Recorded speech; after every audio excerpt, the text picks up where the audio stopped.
How is everybody doing? We're going to take a look at Spandau Ballet on compact disc. This is the studio albums and a few collections from the 80s. There's a lot of compilations. There's nearly one every year, and there's an anthology and stuff as well. But let's check them out right now. Spandau Ballet were a new romantic band. That was a movement after New Wave and after punk. It started around 1980, I think.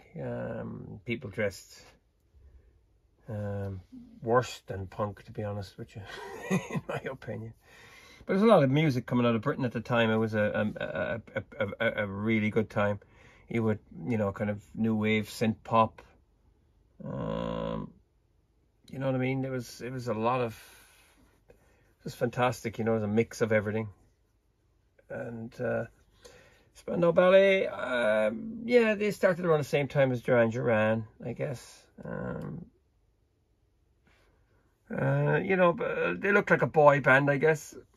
And they were boys, and they started off probably teenagers. But they weren't really a synth band, they were guitar, bass and drums.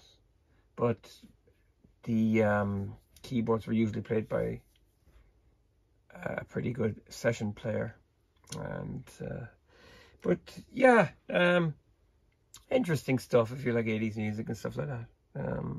They changed rapidly through their career. They got commercial pretty quickly. The first album is from 1981. It's called Journeys to Glory. And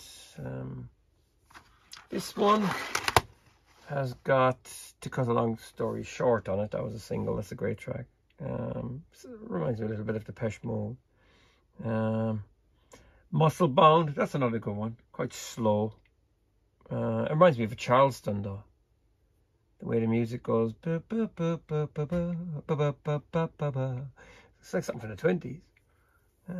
The Freeze is on it.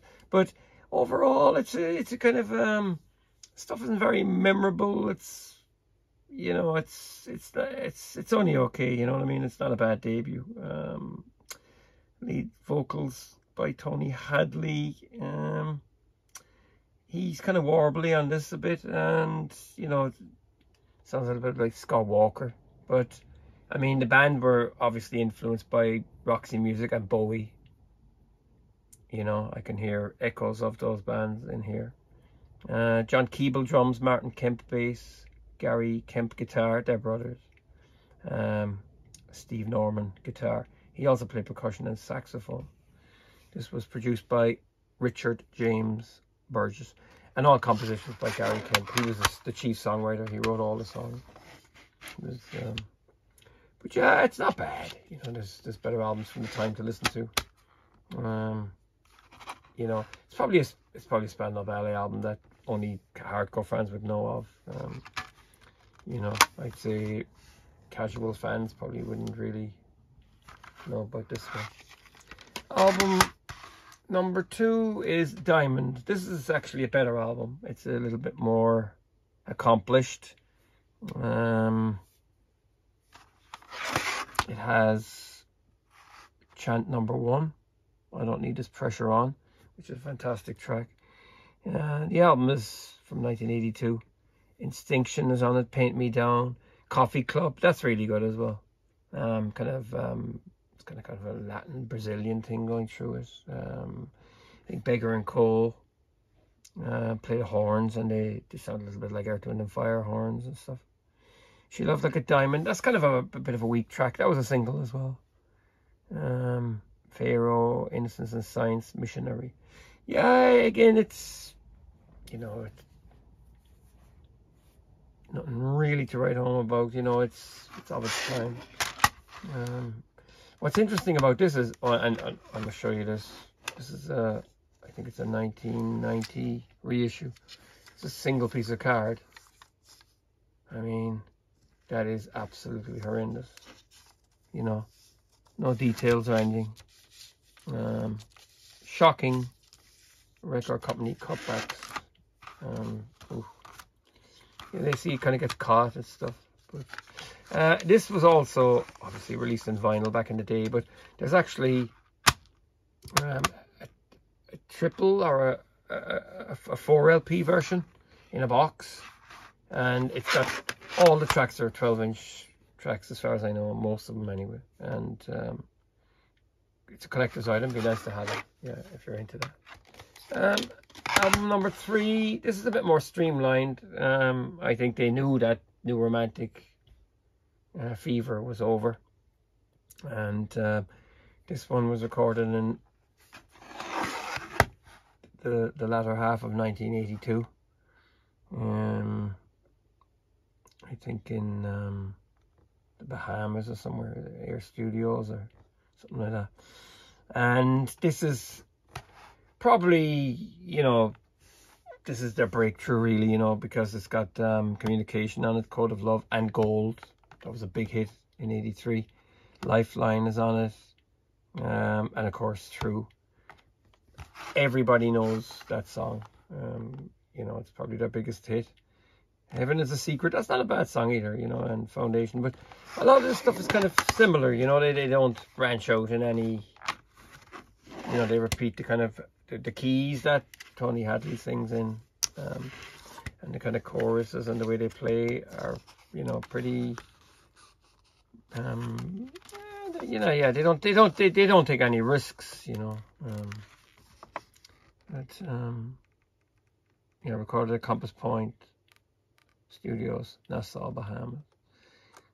Mixed at Red Bus. Red Bus was, I think, run by Tony Swain and Steve Jolly. They took over for this. They also did Bananarama, Imagination as well. They were another great, I suppose, R&B, disco outfit from the early 80s. Yeah, their stuff is really good. But yeah, this is kind of their big album, you know. It gets probably the most re-releases and all that kind of stuff. In 1984, Parade was dropped. And again, it kind of carries on from True. And there's nothing like Gold or True on it. But Only When You Leave, it's, yeah, it's pretty run-of-the-mill rock pop from the band. Highly Strung. I'll Fly For You, that's a good track. That's pretty good. Nature of the Beast. That kind of takes off. And then Revenge for Love, always in the back of my mind. I think that what happens is they have 2 or 3 good singles on the albums, and then the rest of the stuff is kind of fast, upbeat stuff. Like it's kind of catchy, but it's formulated, you know. That I think is the weakness of the albums, you know. With the Pride, that's a good one, and then Round and Round, that's a very good song as well, you know. That's probably one of their best. What you call it there? What are they called? Majorettes, is it? Or I don't know what they call them. The girls, I think one is Sam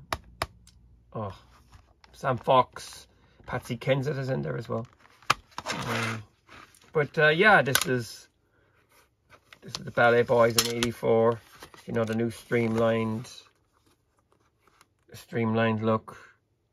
I mean, they're only in their early 20s. It's fascinating, you know.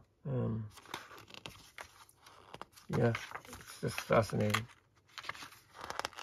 Yeah, I mean, technically they're a boy band, you know. The boys that are in a band. But yeah, I mean, that's very, very, very, you know, it reminds me of the soldiers, the US soldiers on the, you know, the guys holding up the flag in the Pacific. It was a famous, it was actually reenacted, actually, because the people, I don't know, I can't get into it now at this stage because I'm just babbling on. But yeah, it's kind of like, you know, they look like they're kind of defending something, you know, making a last stand. It's quite funny. Yeah, the boxing boots and all that kind of stuff. Very, very, very 80s. It's as 80s as you can get. Next, from '85, the singles collection. This was probably a cash-in. 85, I think, was a year they were touring, and I think Steve Norman or something like that hurt his ankle or did something on stage, and they couldn't tour. And it's a pity because they kind of lost momentum a bit, I think. Yeah, I mean, they did play Live Aid in July 1985, but they didn't really release a single. I think Round and Round, was that before Christmas 85 or before Christmas 84? It was around the time of Band Aid and Tears for Fears and all that kind of stuff. Sorry. But it's a pity that they didn't write a single and release it right in the middle of 1985, just after they did Live Aid. And on Live Aid as well, they kind of made a boo-boo. They played Only When You Leave, that's fine, and they did True. But they also played a song called Virgin, which they had written, but nobody knew it because it didn't come out until the album Through the Barricades in 1986. They should have just played Gold, really, you know, or one of their other hits. But this isn't bad, you know. It's a singles collection up to 1985, and you know, it's ideal if you want it, because all the newer versions are all compressed and remastered and stuff like. So this is handy, you know. You're just going to get a, you know, it's not digitally remastered, I guess, or any of that kind of rubbish. Next, this one is the 12-inch mixes. I mean, they're really milking it now because it's 86 as well. Again, all their stuff on Chrysalis or EMI that bought them out. Yeah, now some of the tracks on this are not 12-inch mixes, but they're from 12-inch singles. So, Round and Round, I'll Fly For You. I mean, technically, I don't think that they're definitely not remixed or anything like that, you know. Yeah. And I reckon that the track time here is wrong, 7:13. I think it's 5 something. Yeah, so there's a few errors and stuff like that, like, you know, but some of them are, like I said, remixed. There's one there produced by Richard James Burgess and Trevor Horn. That was a remix of Instinction. Yeah, I love Trevor Horn. I love his work. But yeah, look, you know, it's nothing special, but you know, it's not bad. Like, this is pretty cheap. Next up is Through the Barricades. Now, this was released in, I think, was it? Well, November 86, October, November. It was late in the year. And like I said, they were recording this in 85, 86 in Munich, I think, and in France. So it was produced by Gary Langan, and he also did work with Queen back in the 70s. I think he was a tape operator and assistant engineer during Night at the Opera and albums like that, which is incredible. Barricades, yeah, the introduction is just like, you know, kind of an atmospheric piece with footsteps and just guitars, and it goes into kind of heavier stuff, Cross the Line. This is a very guitar oriented album, distortion and stuff like that, like Man in Chains, How Many Lies, Virgin is on it, Fight for Ourselves, that was a single, so was How Many Lies, and Swept, Snakes and Lovers, and then Through the Barricades. I think that was a song about Northern Ireland. Some people say it's from other conflicts in the world, but no, it's definitely Northern Ireland. There was one of the merchandise sellers for the band. He was from the north, and he was shot in the conflict, or in the troubles, I think around 83 or 84, something like that. And yeah, he was, you know, missed by the band and stuff like that. So yeah, it's about the north.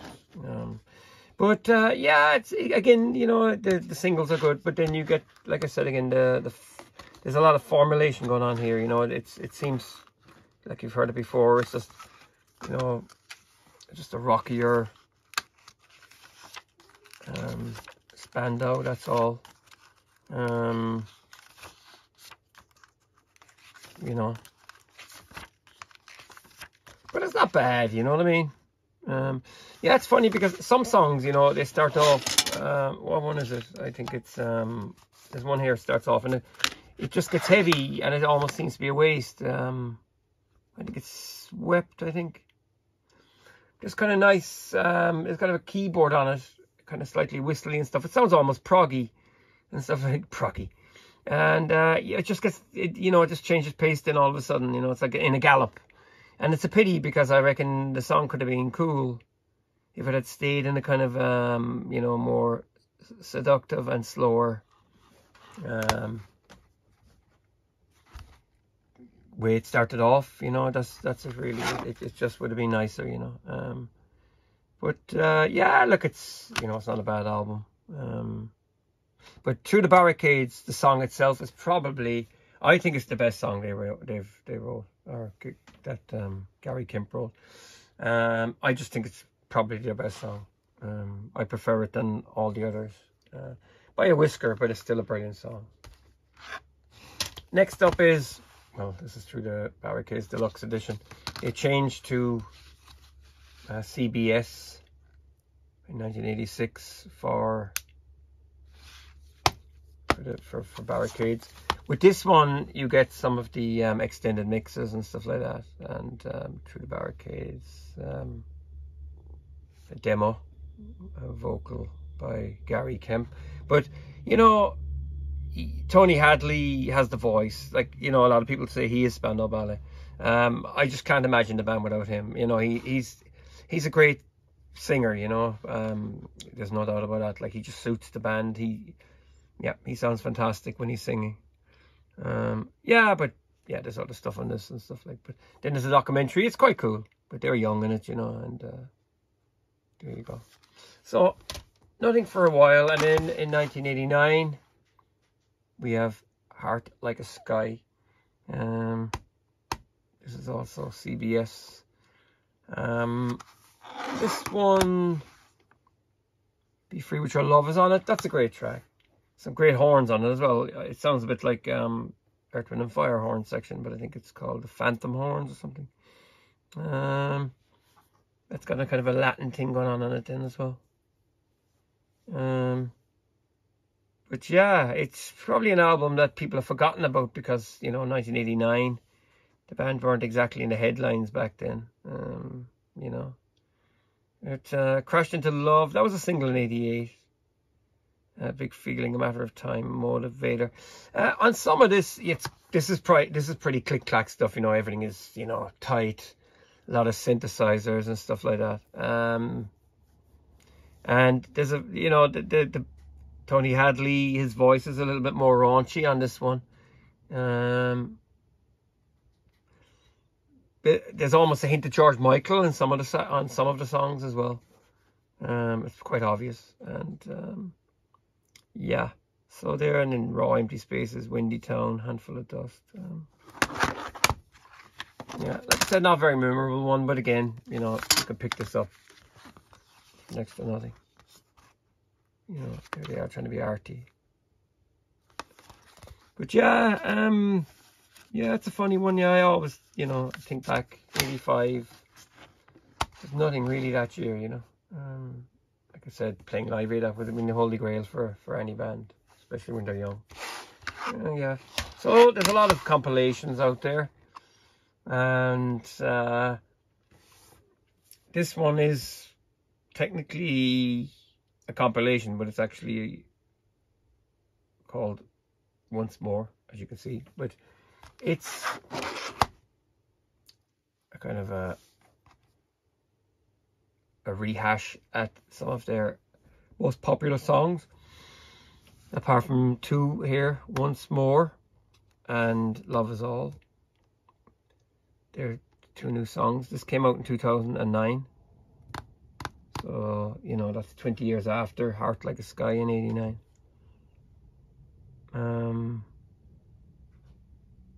So, is this any good? Yeah, after, you know, it's very clean, you know, it doesn't really excite. Actually, you know, I think he sings some of the songs, you know, kind of more lazily than he did on the original masters. It's like, you know, going through the motions almost. There's kind of slightly different styles as well than for certain songs, like, but it's for collectors only, really. I'd say, you know, it's not essential. And yeah, I used to see in record shops for years. I didn't even know what it was, you know. It looks like it could be a live album, you know. But yeah, it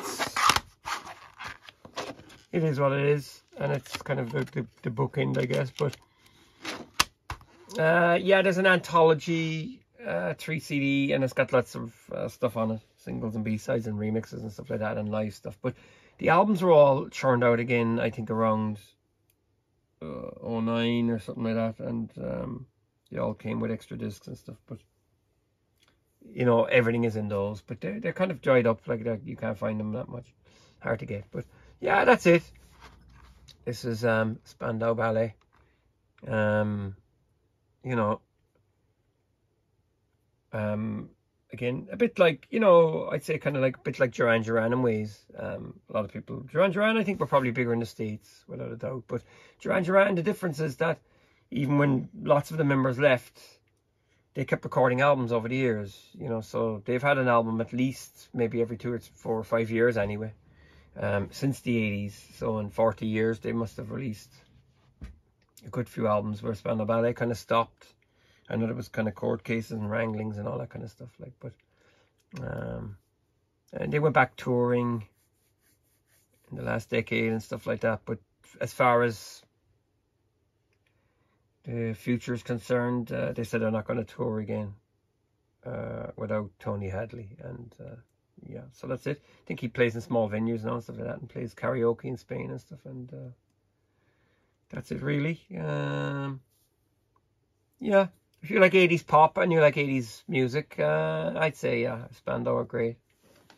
And a greatest hits is probably really all you'll ever need, you know. The singles or the hits. There's another hits package from 91. I had it before, I can't remember. Actually, I had Heart Like a Sky years ago, and I got rid of it. I don't think I even listened to it, but listened to it recently. I don't mind it, you know. I just like his voice, you know. He is a good singer, and he carries the tune. Funny story about Tony Hadley, and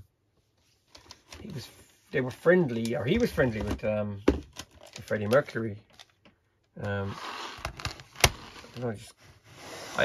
think the connection would be Musicland Studios, where Spandau recorded